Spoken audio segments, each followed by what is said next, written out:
दोस्तों नमस्कार, स्वागत है आप सभी का। अगर फिर से आई चलते हैं बिहार की ताजा खबरों क्यों, लेकिन उससे पहले अगर आपने अभी तक इस चैनल को सब्सक्राइब नहीं करो कर ले, जिससे कि आपको बिहार की ताजा खबर रोजाना मिलती रहे। बिहार के नए डीजीपी राजविंदर सिंह भट्टी ने 2 आईपीएस अधिकारियों के ऊपर सौंपी बड़ी जिम्मेदारी। जारी किया खास आदेश। डीजीपी राजविंदर सिंह भट्टी ने 2 आईपीएस अधिकारियों के ऊपर बड़ी जिम्मेदारी सौंपी है। बीएसएपी सेंट्रल जोन के डीआईजी जयंतकांत और एटीएस के एसपी संजय कुमार सिंह को बिहार के अंदर वामपंथी उग्रवादी संगठनों और अपराधियों के इंटर स्टेट के संगठित गिरोह की गतिविधियों प्रभावशाली तरीके से कार्रवाई करने के जिम्मे सौंपे हैं और इसके लिए डीजीपी की तरफ से एक खास आदेश भी जारी किया गया। बिहार सरकार अपने खर्चे पर देगी प्री मैट्रिक स्कॉलरशिप। बिहार सरकार ने क्लास 1 से मैट्रिक तक के छात्र छात्राओं को अपने मद से प्री मैट्रिक स्कॉलरशिप देने का फैसला कर लिया है। केंद्र सरकार की ओर से इसे बंद करने के बाद अब राज्य सरकार अपने कोष से छात्रवृत्ति देगी। इससे हर साल लाखों बीसी और ईबीसी बच्चों को लाभ मिलेगा। बिहार कैबिनेट की बैठक में 16 एजेंडे पर मुहर लगी है और इनमें सबसे प्रमुख तौर पर लिए गए फैसले में विभिन्न विभाग में 281 पदों के सृजन को मंजूरी मिल गई है।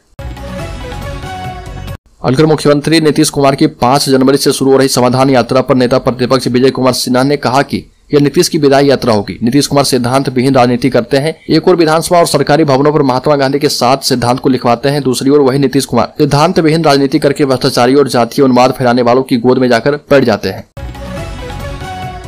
सीआरपीएफ ने एसआई और हेड कांस्टेबल के 1458 पदों पर निकाली वैकेंसी। केंद्रीय रिजर्व पुलिस बल ने हेड कांस्टेबल और असिस्टेंट सब इंस्पेक्टर स्टेनो के 1458 पदों पर वैकेंसी निकाली है, जिसमें हेड कांस्टेबल के 1315 पद हैं और असिस्टेंट सब इंस्पेक्टर स्टेनो के 143 पद हैं। आवेदन के लिए इच्छुक अभ्यर्थी www.crpf.government.in पर जाकर आवेदन कर सकते हैं।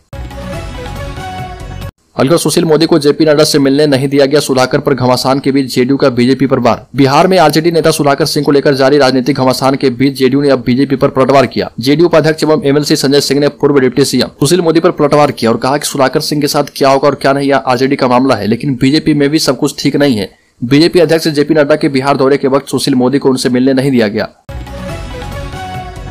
सीएम की समाधान यात्रा पर बोले विजय सिन्हा, जनता से दूरी बनेगी विदाई की वजह। नीतीश शुरू कर रहे व्यवधान यात्रा। बिहार के मुख्यमंत्री नीतीश कुमार एक बार फिर से राज्य की यात्रा पर निकलने वाले हैं। नीतीश कुमार की 13वीं यात्रा होने वाली है। नीतीश की इस यात्रा का नाम समाधान यात्रा रखा गया। वहीं नीतीश की इस यात्रा को लेकर एक बार फिर से विपक्षी दलों के द्वारा हमला बोला जा रहा। इसी कड़ी में बिहार विधानसभा के नेता प्रतिपक्ष विजय कुमार सिन्हा ने इस यात्रा को विदाई और व्यवधान यात्रा बताया।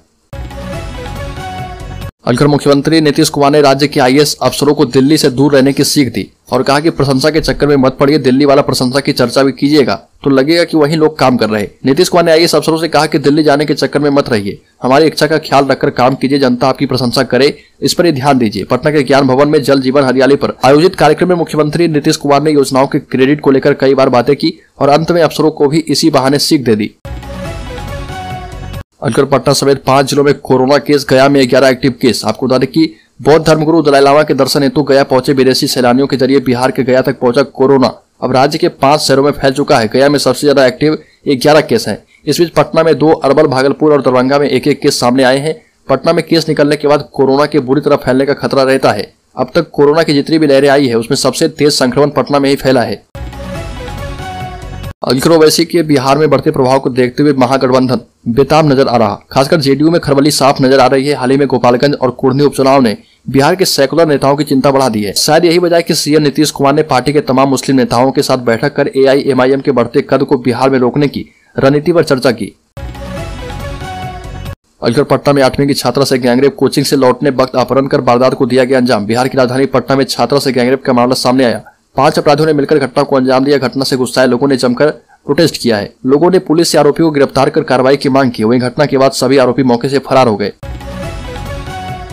नए साल में बिहार के शिक्षकों के लिए अच्छी खबर। नीतीश सरकार देगी बकाया वेतन। नए साल में बिहार के सरकारी शिक्षकों के लिए एक अच्छी खबर है। नीतीश सरकार ने राज्य के शिक्षकों के वेतन के लिए 3350 करोड़ रुपए जारी किए हैं। इसके बाद शिक्षकों का बकाया वेतन मिलना तय हो गया है। नए साल में पंचायती राज संस्थाओं और नगर निकाय संस्था के अंदर आने वाले शिक्षकों और उत्क्रमित मध्य विद्यालय के साथ साथ ट्रेंड ग्रेजुएट टीचर और प्रधानाचार्य को बकाया वेतन सरकार देने जा रही है। सरकार के इस फैसले के बाद बिहार के 2.5 लाख से ज्यादा शिक्षकों को बकाया वेतन मिल पाएगा। भारतीय जनता पार्टी के राष्ट्रीय अध्यक्ष जगत प्रकाश नड्डा ने भाजपा का साथ छोड़कर गठबंधन की सरकार बनाने वाले नीतीश कुमार पर जनादेश का निरादर करने और उनके साथ धोखा देने का आरोप लगाते हुए दावा किया कि बिहार में जंगल राज फिर से लौट आया है। राज्य में कानून व्यवस्था पूरी तरह से ध्वस्त हो चुकी है। मुजफ्फरपुर जिला के पारू में जनसभा को संबोधित करते हुए नड्डा ने केंद्र की प्रधानमंत्री मोदी नीति सरकार के द्वारा बिहार में किए गए विकास कार्यों का जिक्र किया और कहा कि भाजपा और उसके कार्यकर्ता इस प्रदेश को आगे ले जाना चाहते थे।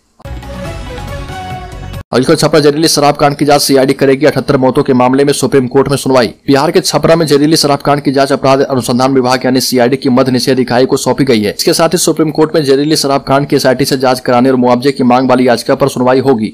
अलीगढ़ नीतीश कुमार समाधान यात्रा के दौरान नहीं देंगे कोई भाषण, कोई रैली भी नहीं होगी। मुख्यमंत्री नीतीश कुमार समाधान यात्रा पर निकलेंगे और 4 जनवरी से 7 फरवरी तक उनकी यात्रा चलेगी। पश्चिम चंपारण जिले के बेतिया से यात्रा की शुरुआत होगी और खास बात यह कि नीतीश की समाधान यात्रा के दौरान कोई भी रैली नहीं होगी। सीएम कहीं भी भाषण नहीं देंगे। अलीगढ़ बिहार के पूर्व कृषि मंत्री सुधाकर सिंह ने उपेंद्र कुशवाहा पर किया बड़ा हमला। कहा कि नीतीश कुमार पर दिए अपने बयान को फ्रेम करवा लें। अपने बयानों से सर्दी के इस मौसम में भी बिहार की सियासत को गर्म रखने वाले पूर्व कृषि मंत्री सुधाकर सिंह ने उपेंद्र कुशवाहा को पत्र लिखा। पूर्व कृषि मंत्री ने कुशवाहा को याद दिलाया है कि जब वह केंद्र में मंत्री थे तब सीएम नीतीश कुमार के विरोध में क्या क्या कहते थे। यह इन्हें कुशवाहा को उनके बयानों की खबरों की तस्वीर भेजकर फ्रेम करवाकर घर में लगवाने की सलाह भी दी। अलीगढ़ बिहार के बेगूसराय में 15 कुत्तों को मारी गई गोली। कुत्ते के काटने से एक की मौत के बाद एक्शन। बिहार के बेगूसराय में शाम 15 कुत्तों को गोली मार दी गई और इनके हमले में 3 दिनों में 6 लोग घायल हो चुके थे। पहले भी बिहार में कई जगहों पर गोली मारी गई है। कुत्तों को मारने के लिए बाकायदा पटना से शूटर्स बुलाया गया था। टीम ने गांव वालों की मदद से ढूंढ कर 15 कुत्तों को मार डाला। इससे पहले 23 दिसंबर को पटना के शूटर्स ने ही 12 कुत्तों को मारा था। अलीगढ़ केंद्रीय मंत्री नित्यानंद राय ने कहा कि पिछली बार से अधिक बहुमत से बनेगी देश में मोदी की सरकार। वैशाली लोकसभा सम्मेलन में केंद्रीय गृह राज्य मंत्री नित्यानंद राय ने दावा किया कि 2024 लोकसभा चुनाव में पिछली बार के मुकाबले अधिक बहुमत से देश में पीएम मोदी के नेतृत्व में सरकार बनेगी। उनके नेतृत्व में भारत स्वाभिमानी, शक्तिशाली और आत्मनिर्भर बनेगा। ये भी कहा कि वर्तमान सरकार ने बुद्ध और महावीर की इस धरती को बदनाम करके रख दिया है। सूबे में बढ़ती आपराधिक घटनाओं ने बहुत तेजी से पलायन बढ़ा दिया है। साथ ही ये कहा कि पिछले मात्र 1 महीने में सूबे में 231 हत्याएं, 48 जगहों पर दहशत फैलाने के लिए हवाई फायरिंग और दर्जनों रेप की घटनाएं हो चुकी है।